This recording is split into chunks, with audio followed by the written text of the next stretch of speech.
of course, we are ahead of one of the biggest fights in 2021. And dare I say, the biggest next to Conor and Dustin in the first quarter of the year. Jan Błachowicz told me that the proposition to fight Israelem Adesanya was received just after UFC 253, that he received a message from UFC when he was on the plane to Poland. And I wonder, was it your idea or the UFC and the matchmakers came to both of you and suggested that this is the fight to make? It was my team's idea, so it was my idea, but I don't make any... I have a team of coaches, a really well-respected team of coaches, and we make decisions together. That's just how our team operates. So it was 90% my team, myself and my team of coaches' decision, and 10% our management decision as well. Okay, I see. So the 10% being that the management just didn't feel there was anything at middleweight that was worth, from a management point of view, going after.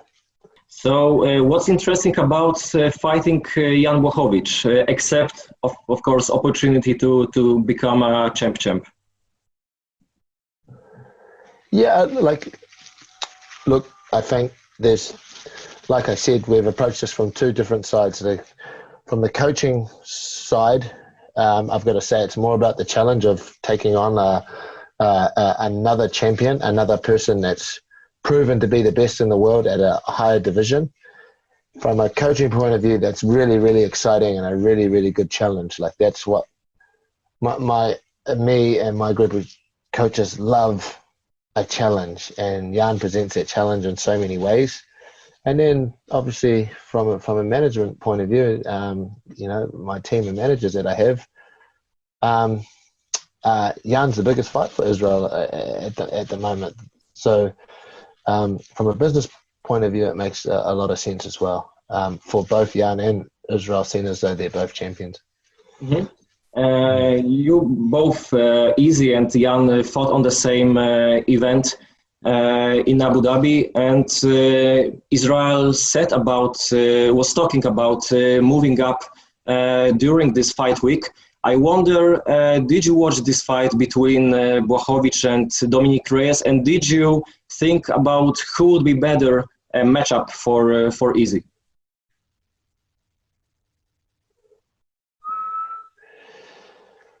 I did not watch the fight live. Obviously, I was busy with whatever I'm getting busy, but I've watched it several times afterwards.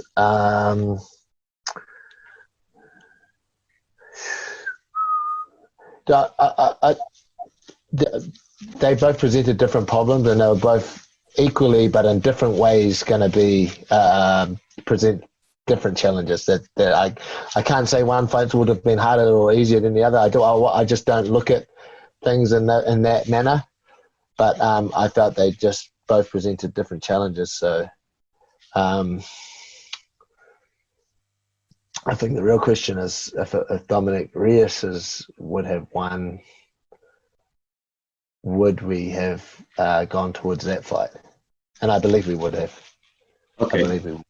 Yeah. I know it wasn't the perfect plan for you, or maybe especially for Izzy, because he was going back and forth with Jon Jones for a long time. And maybe were you frustrated that when you decided to move up, Jon Jones is not there? Or maybe do you feel that it's easier to you to test the waters at 205? Anything to do with Jon Jones actually was only ever in the back of our mind. Like we set forth this plan without Jon Jones being a part of it. But like I've said in other interviews, one of the benefits of fighting Jan is that if we do continue to fight at the heavier weight, we've done it before. We've had a test run.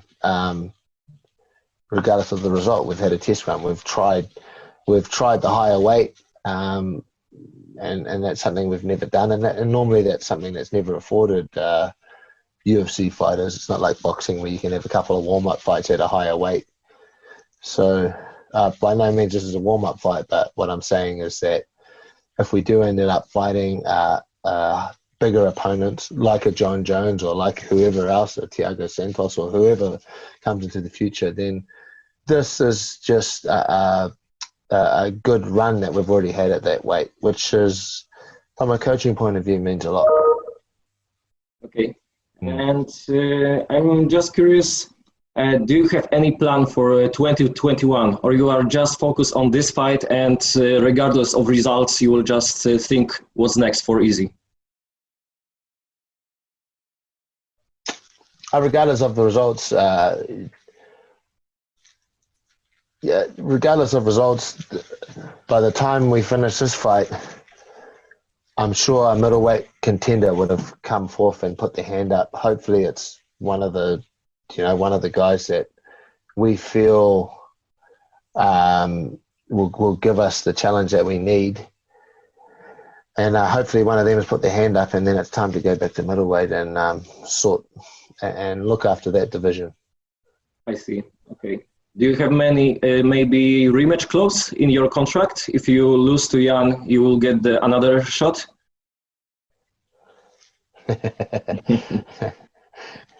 I'm not sure what's in the contract. I've never read it. Okay. I get it. That's interesting. When I look at previous Izzy's fights, he was pretty dominant, as you mentioned, against Costa, against Whitaker, and it strikes me that the biggest problems he had in recent years was Kelvin Gastelum when Izzy was much bigger, and he had great advantage in reach. So what mistakes did maybe Adesanya make in this fight that he was brawling during 5 rounds? Look, there's something that I can't really talk about too much because obviously Kelvin Gastelum's still a very credible threat, and with a couple of wins, to be honest, if he can get a couple of wins under his belt, he becomes one of the most credible people to challenge Israel based on what happened in the last fight. So I can't talk about it too much, but it wasn't so much what Israel was doing, but there's a couple of small, minute things that no one's really picked up that we know about that Calvin did that night. There's a couple of key things that none of the analysts and stuff have picked up, that we've picked up as to why that fight went the way it did. And to be honest, it was a lot of it was to do with my own fault and the coach's fault for not being astute enough that night to pick those things up and help Israel out a bit more than what we did. So just exactly what those details are, I'm not going to allude to them too much, being that Calvin's still a very credible threat. But let me just say that it was due to a couple of small technical things that Calvin was doing, and the coaches not being able to pick that up on the night. Okay. So maybe was that fight one of the reasons why Izzy had totally different approach when he fought Yoel Romero? Because the fight, let's be clear, it was a disappointment for fans, but from your coach point of view, maybe you were delighted how safe, how mature Izzy was in that fight. Look, I was okay with the fight. I didn't think that was by far Israel's best performance. There was a lot of offense that we practiced that Israel just wasn't able to. He wasn't able to find some of those offensive patterns that we had talked about. He just wasn't able to get them going, and I felt they were there. And obviously, he felt something different, which is why he didn't do them. But why I can walk away happy with that fight is because at the end of the day, if you can have a B or a C performance and still beat someone of that caliber, then what that's really showing is the caliber of fighter that you are. Okay. And so that's why I can still kind of walk away from that fight and with a little bit of satisfaction. Okay. Before UFC 253, Paulo Costa accused Izzy that he didn't want to fight him in Apex. So I wonder, was it true? And does the fact that he will fight Jan in smaller cage somehow affects your training camp? Okay, so if you and I don't pay a lot of attention about what the opponent says in terms of that. I think it's all that's just them going back and forth trying to get some sort of psychological edge. But for the most part, what I noticed is most of what Paulo Costa said is absolute just lunacy, to be honest. We don't dictate where we fight. We don't who are we to dictate where the fight happens? Okay. We don't single-handedly decide, talk to Dana White and say, hey, today we want the fight in Dublin, and then next week we'll have it in Pretoria in South Africa. We don't have any choice over that. It's got nothing to do with us. That's definitely Paulo Costa and his team just coming up with theories coming out of their head here. Okay, but do you need to have a different approach and different preparations right now because you will fight in the small octagon? Yeah, absolutely. Everything's different when you take away some of that real estate. It is slightly different. But one of the great things about the whole thing is that it's a scheduled event. We know the rules we're fighting under, and we know the dimensions of the ring. We know it's going to be a small ring. We can't use that as an excuse when we've known about it for months. So we just have to plan around it. It doesn't matter. It really doesn't matter what we're fighting in, whether it be a square, octagon, a diamond. As long as both parties have an equal amount of time and we both know about it at the same time, then it's just about coming together with a strategy that suits that particular stage. Okay, and let's talk for a moment about Jan. Both you and Israel said that he has awkward style, and I wonder what exactly do you mean by that?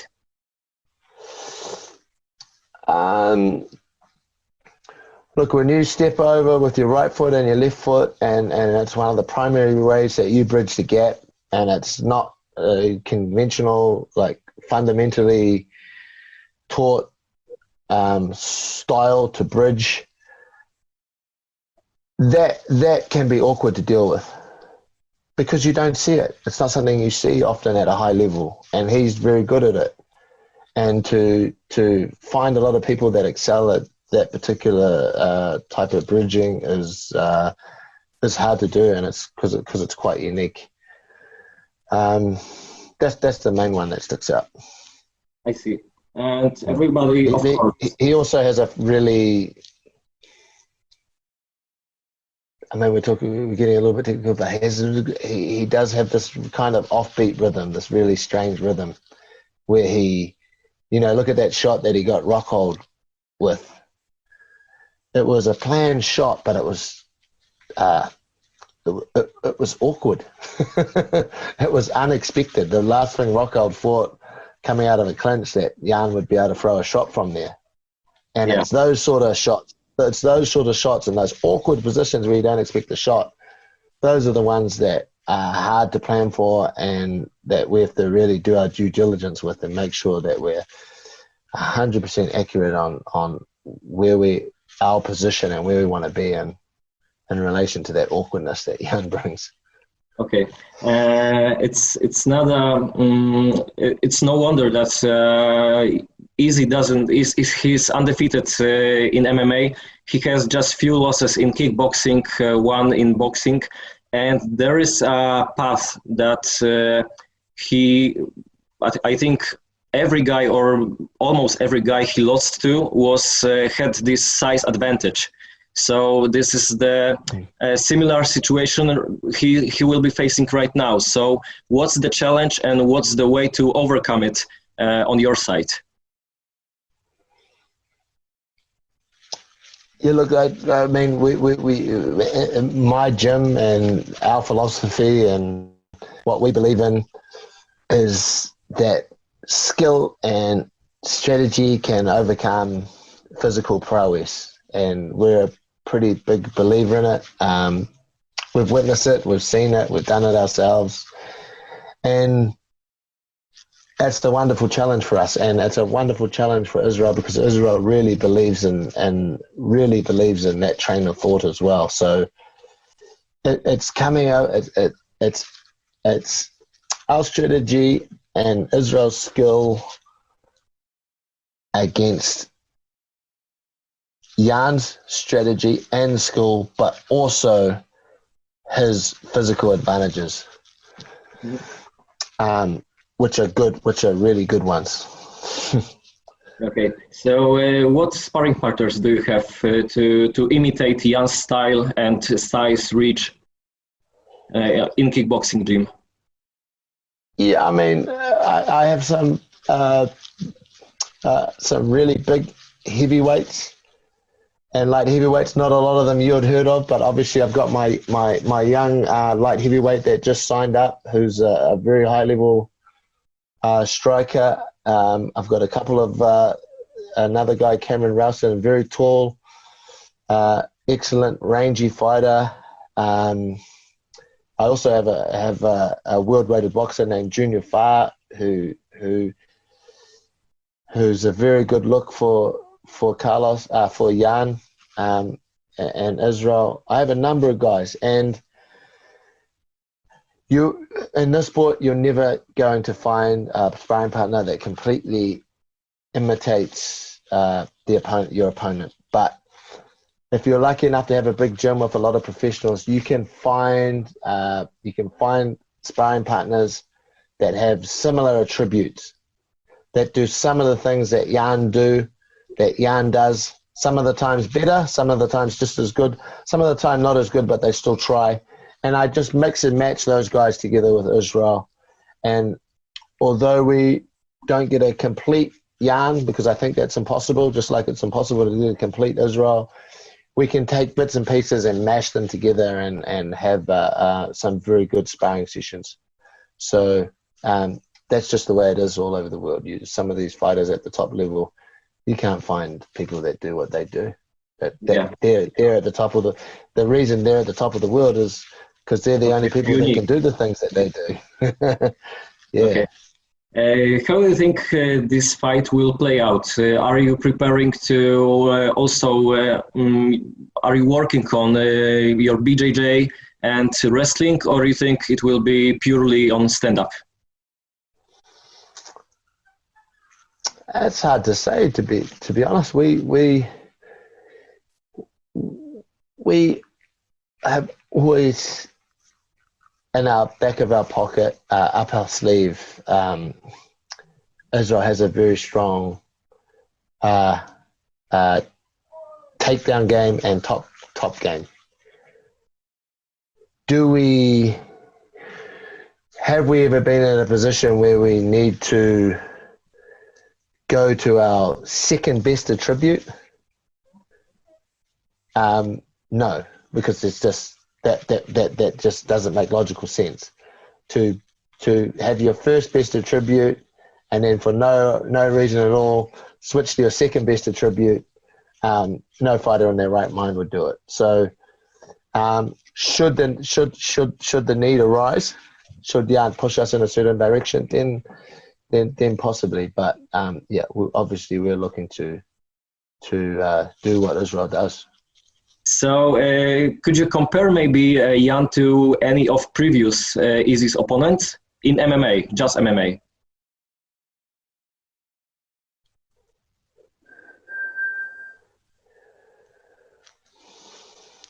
Like I said, that's a very hard thing to do.